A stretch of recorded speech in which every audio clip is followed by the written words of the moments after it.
ശബരിമലയിൽ ദർശനം നടത്തിയ കനകദുർഗ മാനസിക രോഗിയാണെന്ന് സഹോദരൻ ഭരത് ഭൂഷൺ. ഹിന്ദു സമൂഹത്തോട് മാപ്പ് പറയാതെ കനകദുർഗയെ വീട്ടിൽ കയറ്റില്ലെന്നും സഹോദരൻ പറഞ്ഞു.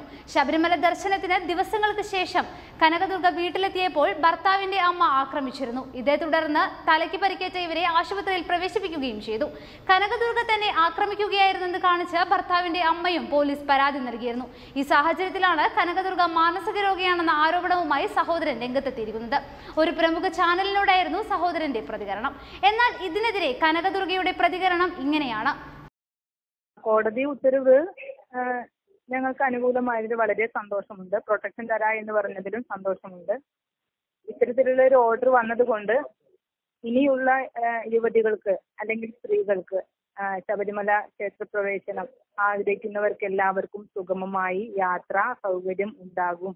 അല്ല, ഞാനതൊന്നും അറിഞ്ഞിട്ടില്ല. കാരണം ഞാനിവിടെ ഹോസ്പിറ്റലിലാണ്. എനിക്ക് മാനസിക രോഗമാണ് എന്ന് അനുജൻ പറയുന്നുണ്ടെങ്കിൽ അവൻ അത് തെളിയിക്കാൻ കഴിയണം. അവൻ എന്നെ മാനസിക രോഗത്തിന് കൊണ്ടുപോയി എവിടെയും കൊണ്ടുപോയി ചികിത്സിച്ചിട്ടൊന്നുമില്ല. അതിന് വല്ല സർട്ടിഫിക്കറ്റും അവന്റെ കയ്യിലുണ്ടോ എന്ന് ചോദിക്കും. അവൻ സൈക്യാട്രിസ്റ്റ് എന്നല്ലല്ലോ എനിക്ക് മാനസിക രോഗമാണ് എന്ന് പറയാം. എന്റെ വിശ്വാസം എന്റെ കാര്യത്തിനനുസരിച്ചാണ് ഞാൻ വിശ്വസിക്കുന്നത്. ആ വിശ്വാസം ഞാൻ എന്നും നിലനിർത്തുക തന്നെ ചെയ്യും. തനിക്ക് ഭ്രാന്തില്ലെന്നും സഹോദരന്റെ ആരോപണം തെറ്റാണെന്നും കനകദുർഗ അഭിപ്രായപ്പെടുന്നു. തനിക്ക് ഭ്രാന്തുണ്ടെങ്കിൽ തന്നെ ചികിത്സിച്ച സർട്ടിഫിക്കറ്റ് കാണിക്കട്ടെ എന്നും കനകദുർഗ പറഞ്ഞു.